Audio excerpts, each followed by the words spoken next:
seu poder defende os seus em todo transe agudo.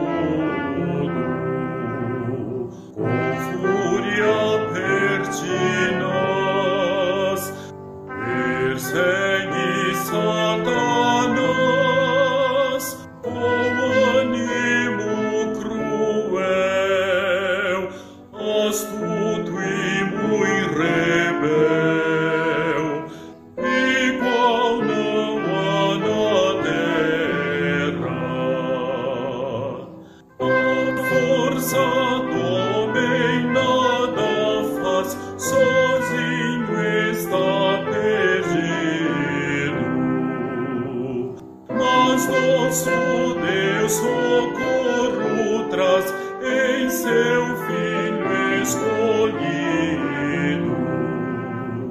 Sabeis quem é Jesus,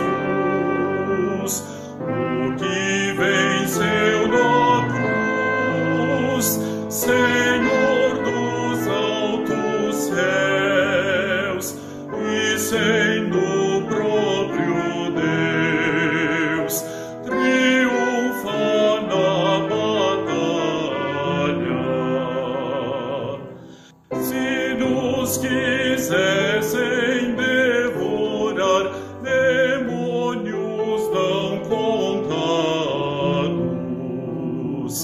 não poderiam derrotar, nem ver-nos assustados.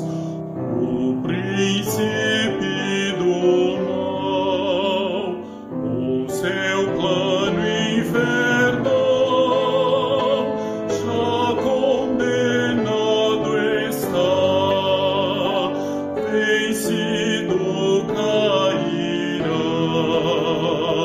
por uma só palavra.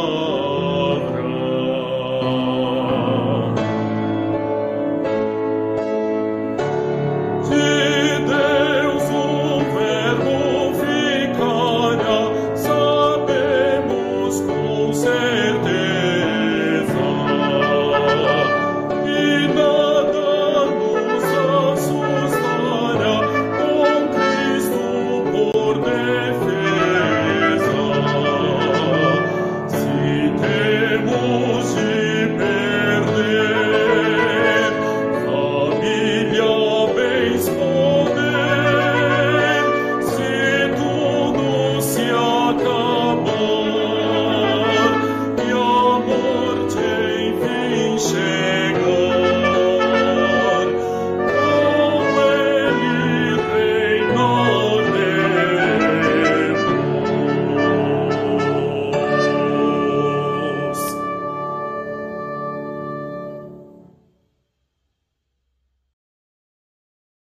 Irmãos, uma boa noite a todos vocês. Graça e paz. Hoje, dia 31 de outubro de 2021. Há exatamente 504 anos atrás, deflagrava-se a Reforma Protestante, ou a Reforma do século XVI. É evidente que a Reforma não começou exatamente naquele dia, mas aquele foi o ponto de partida para um movimento que Deus estaria movendo e promovendo na sequência do tempo, chegando até os nossos dias. A igreja, já por uma boa quantidade de anos, já por mais de 1000 anos, veio passo a passo se distanciando das Escrituras Sagradas. E quanto mais distante das Escrituras, mais distantes também de Deus. No nosso momento aqui, eu trouxe o hino 155, Castelo Forte, em 3 versões diferentes. Vocês já viram uma delas, através de um solo acompanhado de piano e de um instrumento de sopro. Nós teremos uma segunda versão com um dueto e entoado por 2 irmãos que são os que cantam esse hino composto, elaborado, né, na sua forma para as nossas igrejas, e faz parte do Inário Novo Cântico. E nós teremos uma versão cantada pelo coral da Unicesumar no final. Romanos 1, 16 e 17 diz assim: Pois não me envergonho do Evangelho, porque é o poder de Deus para a salvação de todo aquele que crê, primeiro do judeu e também do grego, visto que a justiça de Deus se revela no Evangelho de fé em fé, como está escrito: o justo viverá por fé.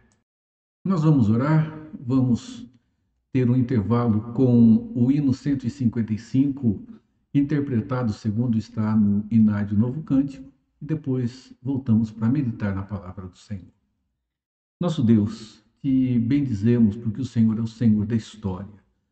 E com toda a propriedade divina, o Senhor tem conduzido a história da redenção de maneira que ficamos maravilhados, Senhor.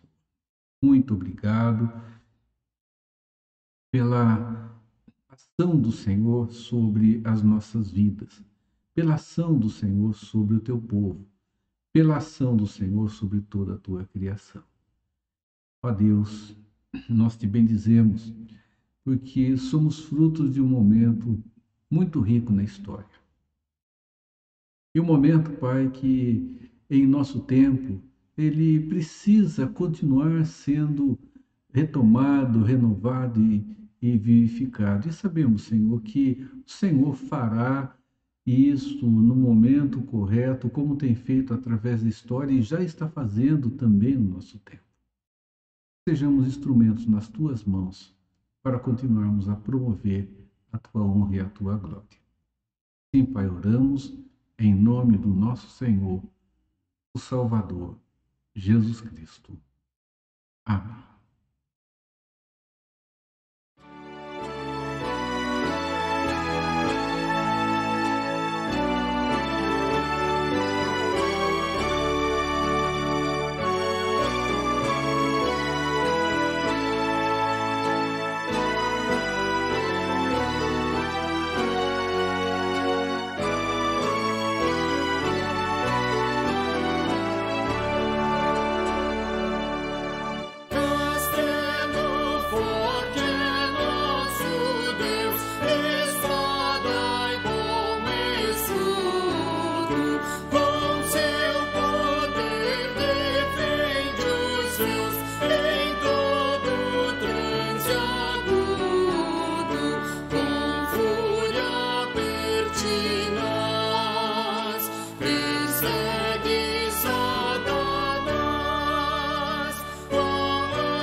Sozinho está perdido.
se tudo se acabar e a morte enfim chegar, com ele reinaremos.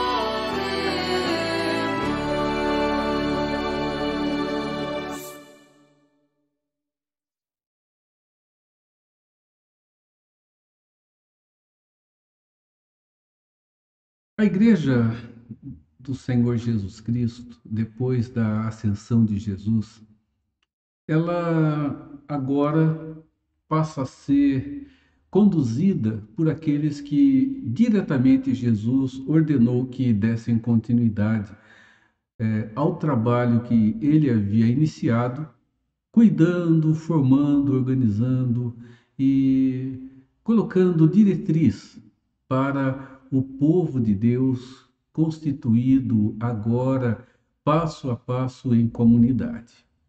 Meus irmãos, foi uma luta muito grande até o quarto século da nossa era. Houve muita perseguição, houve muita morte, houve muita injustiça, e quando Constantino, no quarto século, adere à igreja, um movimento de paz passou a trilhar os corredores das comunidades da fé cristã. E, meus irmãos, a perseguição acaba, a igreja, a partir daí, passa a ter paz, mas, ao mesmo tempo, ela passa a viver uma situação que, para ela, se torna inédita. Muitas pessoas passam a aderir à sua vivência, passam a ser parte da igreja, não propriamente como pessoas convertidas, como conversos a Cristo pela ação do Espírito Santo, mas muitos vieram para dentro da comunidade da fé por simpatia à igreja e por estar junto com aquele que também era simpático à igreja, que era o imperador. Meus irmãos, do quarto século em diante, a história vem nos mostrando que a igreja ela foi se afastando mais e mais das Escrituras. Ela se foi colocando mais distante da verdade de Deus. E quanto mais distante ela foi se colocando da verdade de Deus, mais próxima ela foi ficando de estabelecer valores fundamentados em si mesmos. É evidente que onde não há profeta, onde não há profecia, onde não há verdade de Deus presente, outras chamadas verdades vão ganhar força, vão ganhar expressão e vão ganhar lugar. E desta forma aconteceu. A igreja passou a fundamentar-se não sobre a autoridade das Escrituras, mas sobre uma relação de dogmas, de ensinos incontestáveis que vieram formar a sua estrutura de vivência religiosa, vivência eclesiástica e de liderança. Com isto, muitos ensinos passaram a fazer parte da igreja como base espiritual para aqueles que eram os fiéis. E desta maneira, a igreja passou a se denominar autoridade espiritual sobre a vida das pessoas, sendo a representante do próprio Senhor aqui.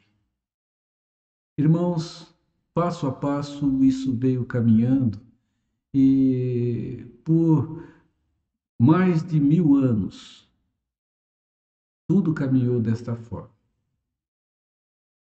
Deus veio trabalhando, Deus veio tratando de tudo e veio levantando homens para que as coisas pudessem voltar à sua antiga forma, à sua origem. E nós vamos observar que antes de Martinho Lutero, outros foram levantados por Deus, assim como depois de Martinho Lutero, outros vieram também. Martinho Lutero, um monge, é uma pessoa que não tinha nenhuma relação direta com o monasticismo, até o momento em que, com um tremendo medo do inferno, de morrer, vê-se no meio de uma tempestade, faz uma promessa que, se saísse vivo, se tornaria um servidor do Senhor, e desta forma, livre da morte, ele vem para o mosteiro, se torna um monge. E, meus irmãos, ele passa a ter contato com a palavra de Deus. Vamos lembrar que ali tínhamos uma pessoa erudita, não era uma pessoa sem estrutura ou conhecimento. Torna-se professor de Bíblia, de teologia, e, meus irmãos, lendo as Escrituras, ele se depara com o texto que acabamos de ler. Pois não me envergonho do Evangelho, porque é o poder de Deus para a salvação de todo aquele que crê, primeiro do judeu e também do grego, visto que a justiça de Deus se revela no Evangelho de fé em fé, como está escrito: o justo viverá por fé. Um homem insatisfeito com com o seu coração diante do Senhor, entendendo que Deus até mesmo era um Deus injusto, porque tudo aquilo que ele fazia não lhe dava no coração a tranquilidade de saber que Deus estava se agradando dele. Um Deus exigente, um Deus que até mesmo aos olhos de Martinho Lutero se tornava um Deus com certa crueldade. Meus irmãos, aqui está o ponto de partida para uma nova realidade. O justo viverá por fé. Enquanto aquele homem dedicava-se a cumprir tudo aquilo que dogmaticamente a igreja ensinava, agora está numa nova situação e numa nova posição. Ele entende que agora ele não precisava mais realizar para se sentir e para ser justificado diante de Deus, bastava simplesmente crer. Aquilo que ele viesse a fazer seria resultado de algo que já era presente em sua própria vida. Deixe-me rapidamente abordar alguns aspectos desse texto. Primeiro, olhamos para o apóstolo Paulo e ele diz que ele não se envergonha do Evangelho. Essa é uma primeira relação que se apresenta aqui quando Paulo escreve à igreja de Corinto, em Roma, e mostra, meus irmãos, a sua convicção pela pessoa de Cristo Jesus. Ter vergonha do Evangelho não era ter vergonha de escritos que poderiam chegar à sua mão. Evangelhos como Mateus, Marcos, Lucas e João. Mesmo porque essa relação cronológica ela não está estabelecida dessa maneira. Mas Evangelho significa as boas novas de Deus presente agora entre nós. E a boa notícia, a boa nova de Deus, a novidade de Deus, é aquela, meus irmãos, que é anunciada e é revelada a nós quando Deus diz que o caminho para a volta daqueles que se rebelaram contra ele foi encontrado. É o mesmo que dizer isto. É o mesmo que Deus estar dizendo: eu encontrei o caminho para o resgate, para a satisfação da minha justiça, para que eu continue sendo justo e para que o pecador seja devidamente punido dentro do seu ato de rebeldia, dentro do ato para comigo, dentro do ferir da minha santidade, diante da dívida que contrai. A boa nova de Deus é esta. E ela está centralizada exatamente na pessoa de Cristo Jesus. Então, Paulo está dizendo que ele não se envergonha da maneira como Deus estabeleceu a redenção na pessoa do seu Filho amado. Não me envergonho, não me envergonho do Evangelho, não me envergonho dessa novidade. E essa novidade ela é escandalosa. Quando ele escreve aos Coríntios, ele mostra isso.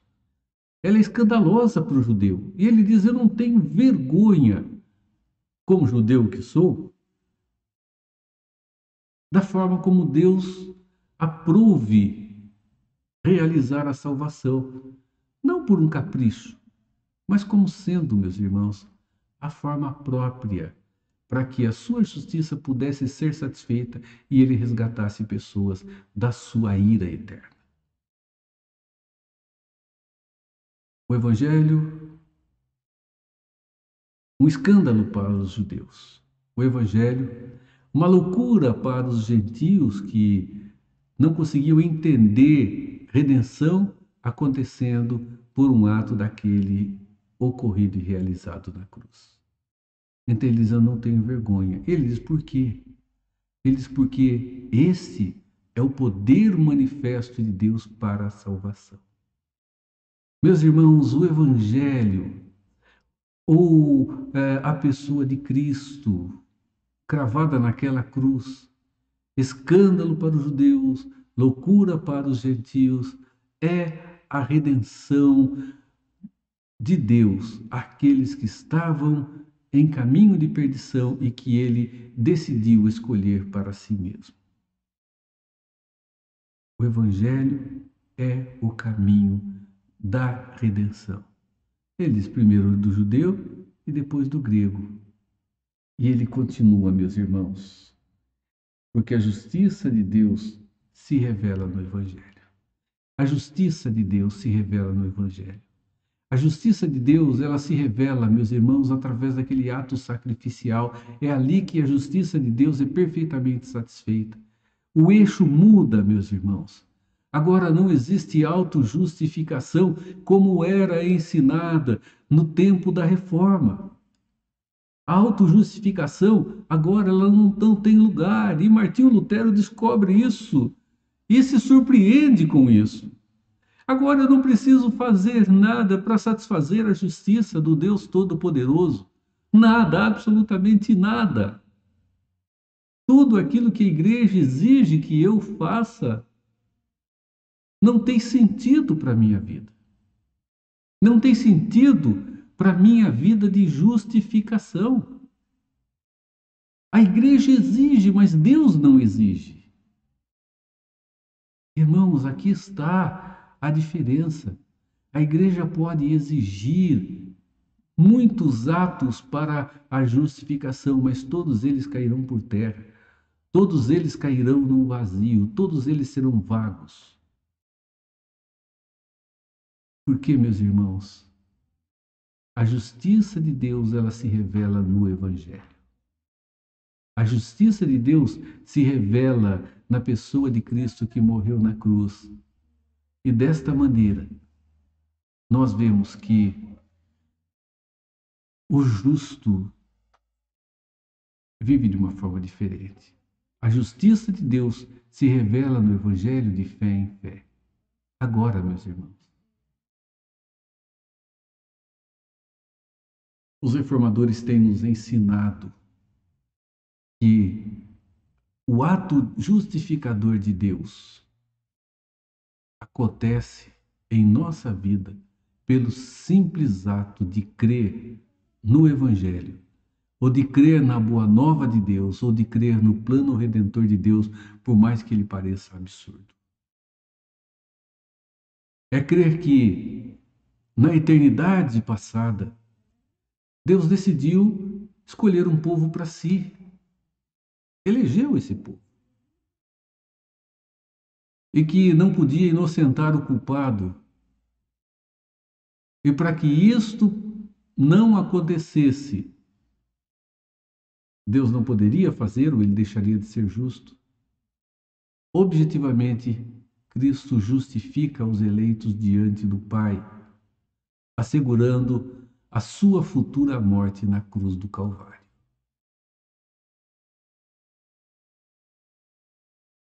Então, o justo não vive pelo que ele faz, ele vive pelo que ele crê.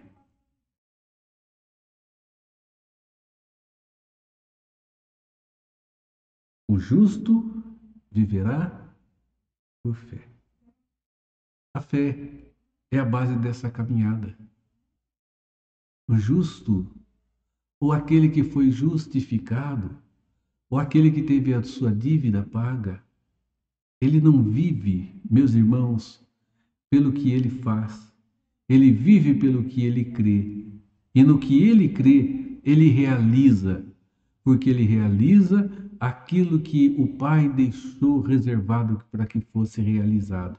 Ele crê que tudo isso é necessário, ele crê que tudo isso é verdadeiro, ele crê que tudo isso é parte agora da sua vida como como uma pessoa remida, e ele passa a exercitá-la, ele passa a praticá-la, ele passa a vivê-la, ele passa a cuidar-se,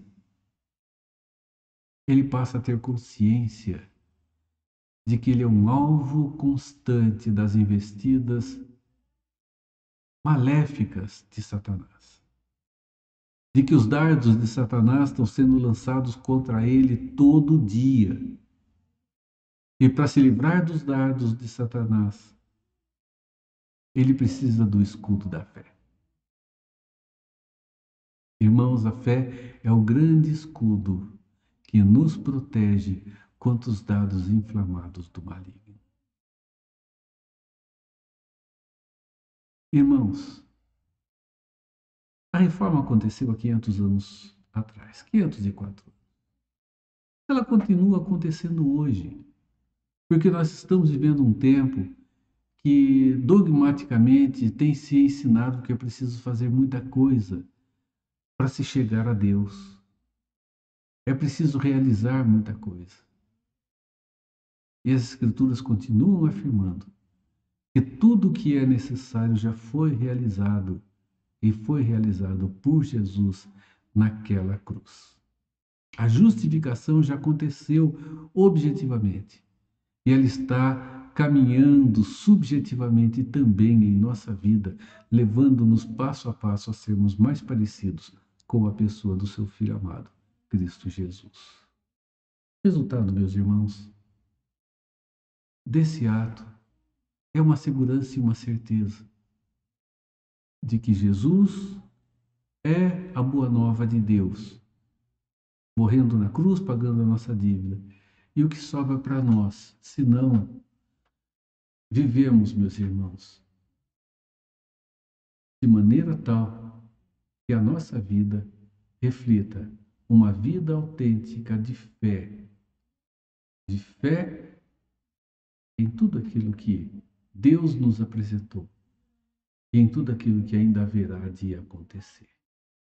Como está escrito, o justo viverá por fé. Que em Cristo você seja muito abençoado.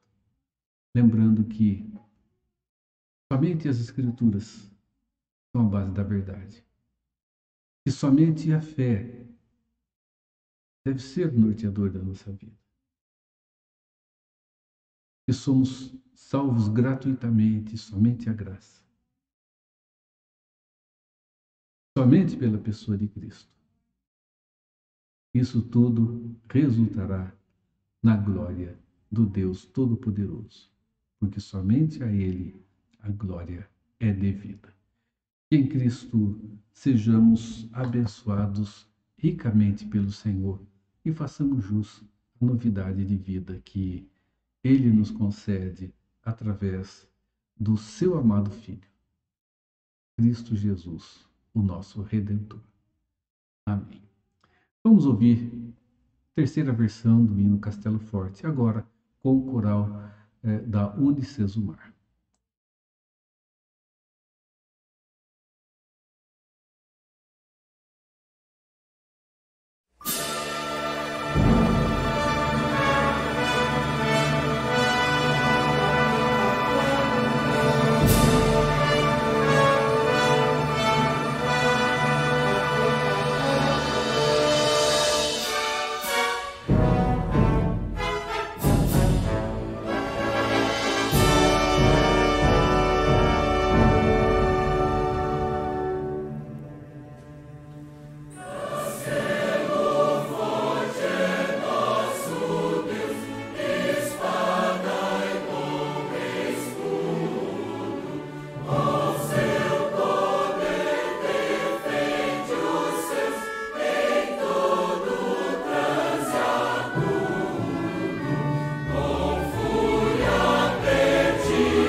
Vamos orar. Nosso Deus, nós somos pressionados o tempo todo, mas o Senhor é o castelo forte que traz a segurança que precisamos, onde podemos nos abrigar e onde estaremos vivendo em segurança. Te bendizemos por isso, te louvamos, Senhor, por essa grandiosidade. E obrigado, porque hoje nós não precisamos do esforço para sermos justificados diante do Senhor. Sabemos que isso seria inútil. Hoje o nosso esforço é para sermos fiéis ao Senhor na vida pela fé. Obrigado, Senhor. Continue a nos guardar, continue a cuidar de cada um de nós, os teus filhos. E guarde principalmente aqueles nossos irmãos que estão enfermos, que estão adoentados, que estão internados e junto deles a sua família. Gratos somos e assim oramos, nosso Deus, em nome de Cristo Jesus, o nosso Senhor e Salvador. Amém. Meus irmãos, que a graça de Jesus Cristo, o amor de Deus, o nosso Pai, e o consolo do Espírito Santo seja com a sua vida, com o seu lar e com todo o povo de Deus, agora e por todo sempre. Amém. Amém.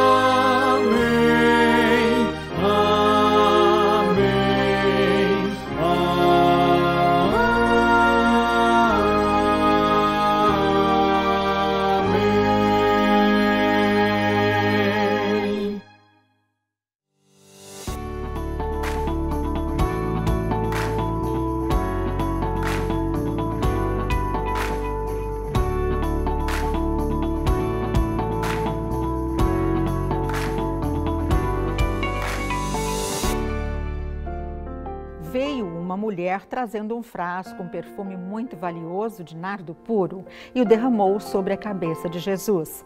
Marcos 14:3. A mulher era Maria. O seu ato de quebrar o vaso de alabastro e derramar o precioso perfume sobre Jesus provocou avaliações diferentes dos homens e de Jesus. Os homens acharam desperdício. O bálsamo era valiosíssimo, poderia ser vendido e o dinheiro dado aos pobres. E Jesus o que disse?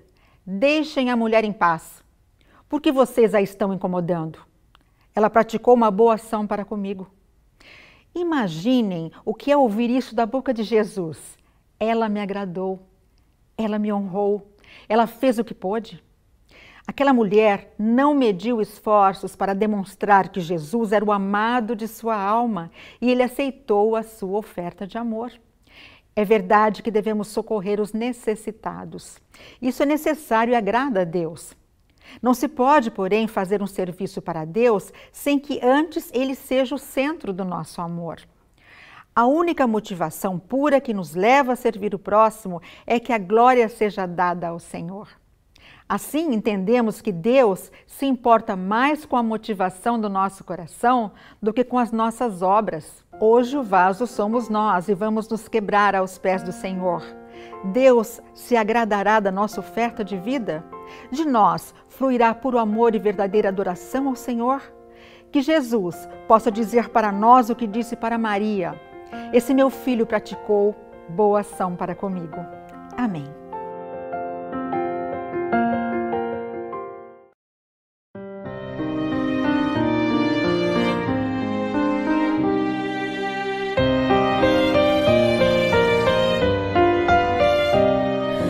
Bases da reforma nós vamos aprender as 5 diretrizes para não esquecer.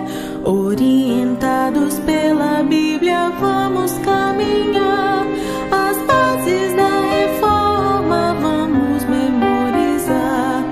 Só fé, só graça, só Cristo, só Escritura, só Deus, glória. Só